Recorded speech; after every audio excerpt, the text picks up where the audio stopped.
Hi friends, ഇന്ന് നമ്മൾ തയ്യാറാക്കാൻ പോകുന്നത് കടല വെച്ചിട്ട് വളരെ പെട്ടെന്ന് തന്നെ തയ്യാറാക്കാവുന്നതും അതുപോലെ തന്നെ ഹെൽത്തി ആയിട്ടുള്ളതും വളരെ ടേസ്റ്റി ആയിട്ടുള്ളതുമായ നല്ലൊരു ബ്രേക്ക്ഫാസ്റ്റാണ് തയ്യാറാക്കുന്നത്. അപ്പോൾ എല്ലാവരും വീഡിയോ സ്കിപ്പ് ചെയ്യാതെ കാണുക. നമുക്ക് വീഡിയോയിലേക്ക് പോകാം.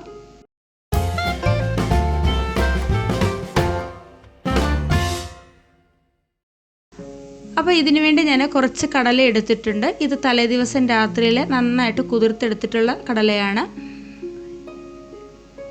നമ്മൾ സാധാരണ കടലക്കറിയൊക്കെ ഉണ്ടാക്കുമ്പോഴേ ഇടയ്ക്ക് നമ്മൾ ഇതേ രീതിയിൽ കടല വെച്ചിട്ട് നല്ല ഹെൽത്തി ആയിട്ടുള്ള ഈ ഒരു ബ്രേക്ക്ഫാസ്റ്റ് നമുക്ക് തയ്യാറാക്കി എടുക്കാവുന്നതാണ്. ഇനി നമ്മൾ ഈ കുതിർത്തെടുത്തിട്ടുള്ള കടല ഞാനൊരു മിക്സിയുടെ ജാറിലേക്ക് ഇട്ട് കൊടുക്കുകയാണ്. നമ്മുടെ കൈ കൊണ്ടൊരു 3 പിടി കടലയാണ് ഞാൻ എടുത്തിട്ടുള്ളത്. അപ്പോൾ ഇത് കുറേശ്ശെയായിട്ട് മിക്സിയുടെ ജാറിലേക്ക് ഇട്ട് കൊടുക്കുക.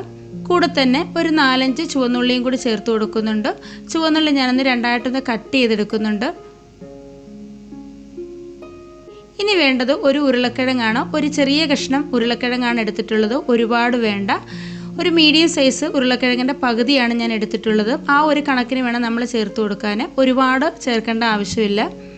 ഇനി ഇതിലേക്ക് വേണ്ടത് ഒരു പച്ചമുളകാണ്. പച്ചമുളകിൻ്റെ അളവ് നമ്മുടെ എരിവിനനുസരിച്ച് നമുക്ക് കൂട്ടിയും കുറച്ചൊക്കെ ചേർക്കാവുന്നതാണ്. ഞാനിപ്പോൾ ഇതിലേക്ക് ഒരു പച്ചമുളക് മാത്രമേ ചേർത്ത് കൊടുത്തിട്ടുള്ളൂ. ഇനി വേണ്ടത് ഒരു ചെറിയ കഷ്ണം ഇഞ്ചിയാണ്. അത് ഞാൻ 2-3 കഷ്ണങ്ങളായിട്ടൊന്ന് കട്ട് ചെയ്തിട്ട് കൊടുക്കുന്നുണ്ട്. ഒരു ചെറിയ കഷ്ണം ഇഞ്ചി മതി കേട്ടോ. ഇനി ഇതിലേക്ക് കുറച്ച് മല്ലിയില കൂടി ചേർത്ത് കൊടുക്കുന്നുണ്ട്. ഇതെല്ലാം കൂടെ ചേർത്ത് നമ്മൾ ഈ ബ്രേക്ക്ഫാസ്റ്റ് തയ്യാറാക്കുമ്പോൾ നല്ല ടേസ്റ്റാണ് കേട്ടോ. അപ്പോൾ ഒരു പുളിപ്പിന് വേണ്ടി ഇതിലേക്ക് ഞാൻ 1 ടേബിൾ സ്പൂണോളം തൈര് ചേർത്ത് കൊടുക്കുന്നുണ്ട്. ഇനി തൈര് ഇല്ലെന്നുണ്ടെങ്കിൽ 1 മുറി നാരങ്ങയുടെ നീര് ചേർത്ത് കൊടുത്താലും മതി. ഇനി ഇതിലേക്കൊരു 1/4 ടീസ്പൂൺ ജീരകമാണ് ചേർത്ത് കൊടുക്കുന്നത്, ചെറിയ ജീരകം. അപ്പോൾ ഈ ചെറിയ ജീരകമൊക്കെ ചേർത്ത് നമ്മൾ ഈ പലഹാരം ഉണ്ടാക്കുമ്പോഴേ കഴിക്കുമ്പോൾ തന്നെ നല്ലൊരു ടേസ്റ്റാണ്. അതിൻ്റെ ഒരു മണമൊക്കെ വരുമ്പോൾ നല്ലൊരു ടേസ്റ്റാണ് കേട്ടോ. അപ്പോൾ ഇതിലേക്ക് കുറച്ച് ഉപ്പും കൂടി ചേർത്ത് കൊടുക്കുന്നുണ്ട്. അപ്പോൾ ബാക്കി നമുക്ക് പിന്നീട് ഉപ്പ് ചേർത്ത് കൊടുക്കാം. ഇപ്പോൾ കുറച്ച് ഉപ്പ് ചേർത്ത് കൊടുത്തിട്ടുണ്ട്. ഇനി ഇതെല്ലാം കൂടി നമുക്ക് നല്ല രീതിയിലൊന്ന് അരച്ചെടുക്കണം. ആദ്യം തന്നെ വെള്ളം ചേർത്ത് അരയ്ക്കാതെ ഇതെല്ലാം കൂടെ ചേർത്ത് നന്നായിട്ടൊന്ന് അരച്ചെടുത്ത ശേഷം കുറേശ്ശെ വെള്ളം ഒഴിച്ചെടുത്തിട്ട് നമുക്ക് നന്നായിട്ടൊന്ന് അരച്ചെടുക്കാം. ഒരുപാട് വെള്ളമാകരുത്. നല്ല കുറുകിയ രൂപത്തിൽ വേണം നമ്മളിത് അരച്ചെടുക്കാനായിട്ട്. അപ്പോൾ ഇതാ കണ്ടില്ലേ, ഈ ഒരു രീതിയിൽ നമ്മളിത് അരച്ചെടുത്തിട്ടുണ്ട്. ഒരുപാട് വെള്ളമാകരുത്. എല്ലാ കഷ്ണങ്ങളും നന്നായിട്ട് അരഞ്ഞു വരുന്ന രീതിയിൽ തന്നെ വേണം നമ്മളിത് അരച്ചെടുക്കാൻ. ആദ്യം തന്നെ നമ്മളിതിലേക്ക് ഒരുപാട് വെള്ളം ഒഴിച്ചിട്ട് അരച്ചെടുക്കുമ്പോൾ ഈ കടലയും അതുപോലെ ഇഞ്ചിയൊക്കെ ഇടയ്ക്ക് അരയാതിരിക്കും. അപ്പോൾ അതെല്ലാം കൂടെ ചേർത്ത് നന്നായിട്ടൊന്ന് അരച്ചെടുത്ത ശേഷം നമുക്ക് കുറേശ്ശെ വെള്ളം ഒഴിച്ചെടുത്തിട്ട് വേണം ഇത് അരച്ചെടുക്കാനായിട്ട്. അപ്പോൾ തന്നെ മിക്സിയുടെ ജാറിൽ കുറച്ച് വെള്ളം ഒന്ന് ഒഴിച്ചു കൊടുത്തിട്ട് ഞാൻ അതും കൂടി ഇതിലേക്ക് ചേർത്ത് കൊടുക്കുന്നുണ്ട്. ഇനി ഇതിലേക്ക് ഞാൻ കുറച്ച് ചില്ലി ഫ്ലേക്സ് ആണ് ചേർത്ത് കൊടുക്കുന്നത്, ഉണക്കമുളക് ചതച്ചത്. ഇത് ചേർത്ത് കൊടുക്കുന്നതുകൊണ്ടാണ് ഞാൻ ഒരു പച്ചമുളക് മാത്രം ചേർത്ത് കൊടുത്തത്. അപ്പോൾ രണ്ടും കൂടെ ആകുമ്പോൾ നല്ല എരിവായിരിക്കും. അപ്പം എരിവിനനുസരിച്ച് ഏതാണോ നിങ്ങൾക്ക് വേണ്ടതെന്ന് വെച്ചാൽ അതിനനുസരിച്ച് ചേർത്ത് കൊടുക്കാവുന്നതാണ്. ഇനി ഇതിലേക്ക് 1 ടേബിൾ സ്പൂൺ അരിപ്പൊടിയാണ് ചേർത്ത് കൊടുക്കുന്നത്. അരിപ്പൊടിയും കൂടെ ചേർത്ത് നല്ല രീതിയിൽ നന്നായിട്ട് കട്ടകളൊന്നുമില്ലാതെ നന്നായിട്ടൊന്ന് ഇളക്കി ചേർത്ത് കൊടുക്കാം. ഇനി നമുക്ക് അരിപ്പൊടിക്ക് പകരം ഇതിലേക്ക് റവ വേണമെങ്കിലും ചേർത്ത് കൊടുക്കാം. ഇല്ലെന്നുണ്ടെങ്കിൽ പകുതി അരിപ്പൊടിയും പകുതി റവയുമായിട്ട് ആ രീതിയിൽ വേണമെങ്കിൽ നമുക്കിത് ചേർത്ത് കൊടുക്കാം. ഇനി കട്ടകളൊന്നുമില്ലാതെ നന്നായിട്ടൊന്ന് ഇളക്കി ചേർത്തെടുക്കാം.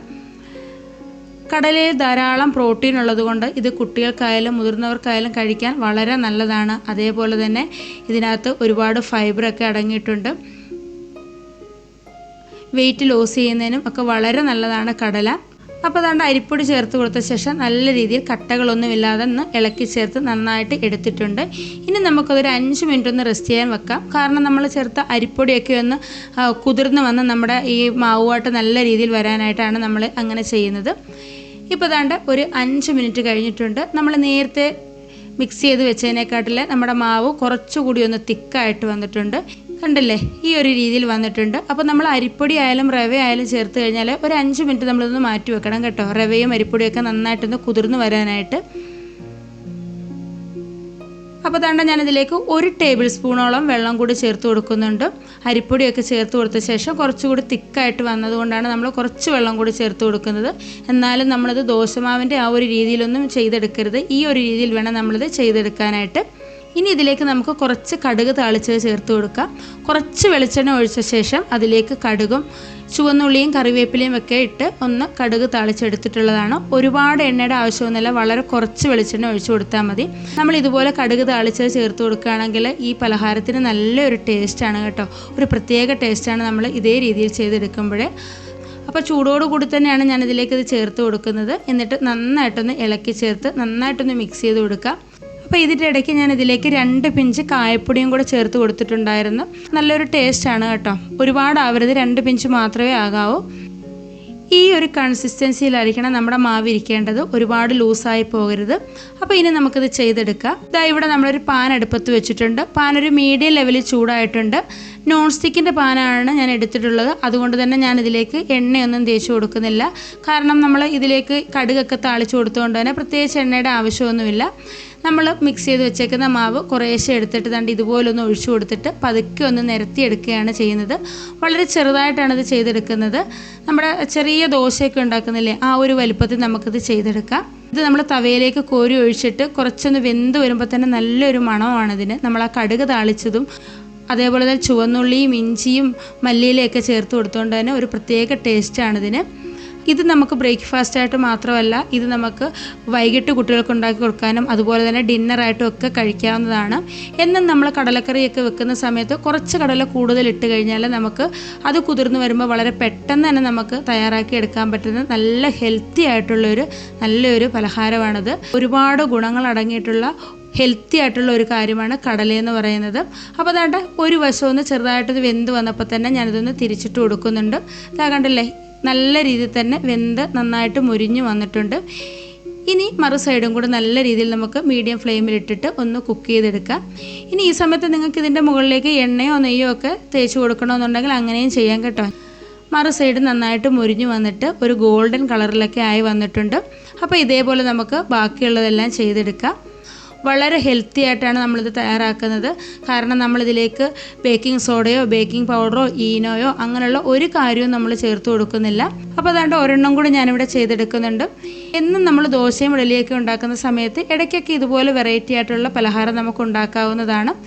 ഇതിൻ്റെ കൂടെ പ്രത്യേകിച്ച് കറികളുടെ ആവശ്യമൊന്നുമില്ല, കറികളൊന്നും ഇല്ലാതെ നമുക്ക് കഴിക്കാവുന്നതാണിത്. കാരണം നമ്മൾ കടുകൊക്കെ താളിച്ച് ചെയ്തെടുത്തിട്ടുള്ളത് കൊണ്ട് തന്നെ നല്ല ടേസ്റ്റാണ്. ഇനി കറി അത്യാവശ്യമാണെന്നുണ്ടെങ്കിൽ നമ്മുടെ സാധാരണ തേങ്ങാ ചമ്മന്തി ഉണ്ടല്ലോ, നമ്മൾ ദോശയുടെ കൂടെയും ഇഡലിയുടെ കൂടെയൊക്കെ എടുക്കുന്ന ആ രീതിയിലുള്ള ചമ്മന്തി, അതിൻ്റെ കൂടെ നല്ല ബെസ്റ്റ് കോമ്പിനേഷനാണ്. നല്ല ടേസ്റ്റാണ് കേട്ടോ തേങ്ങാ ചമ്മന്തി കൂട്ടി ഇത് കഴിക്കാനായിട്ട്. അപ്പോൾ ഇതേപോലെ തന്നെ നമുക്ക് ബാക്കിയുള്ളതെല്ലാം പെട്ടെന്ന് തന്നെ ചെയ്തെടുക്കാം. ഇതാ കണ്ടില്ലേ, വളരെ ഹെൽത്തി ആയിട്ടുള്ള നല്ല സൂപ്പർ ടേസ്റ്റിലുള്ള കടല കൊണ്ടുണ്ടാക്കിയ നമ്മുടെ വെറൈറ്റി ആയിട്ടുള്ള പലഹാരമാണ്. നിങ്ങൾക്ക് എല്ലാവർക്കും ഇത് ഇഷ്ടമാകും. ഒരു പ്രാവശ്യമെങ്കിലും നിങ്ങൾ ഇതുപോലെ ഒന്ന് ചെയ്തു നോക്കുക.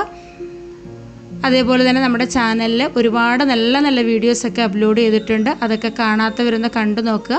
അപ്പോൾ ഇന്നത്തെ വീഡിയോ നിങ്ങൾക്ക് എല്ലാവർക്കും ഇഷ്ടമായല്ലോ. വീഡിയോ കണ്ടിട്ട് ഇഷ്ടമായിട്ടുണ്ടെങ്കിൽ ലൈക്ക് ചെയ്യാനും ഷെയർ ചെയ്യാനും കമൻറ്റ് ചെയ്യാനും അതേപോലെ തന്നെ ചാനൽ സബ്സ്ക്രൈബ് ചെയ്യാതെ ആരെങ്കിലും കാണുന്നുണ്ടെങ്കിൽ ഒന്ന് സബ്സ്ക്രൈബ് ചെയ്ത് സപ്പോർട്ട് ചെയ്യാനും മറക്കരുത്. അപ്പോൾ നമുക്ക് അടുത്തൊരു വീഡിയോയുമായിട്ട് വളരെ പെട്ടെന്ന് തന്നെ കാണാം. അതുവരേക്കും ബൈ. Thank you.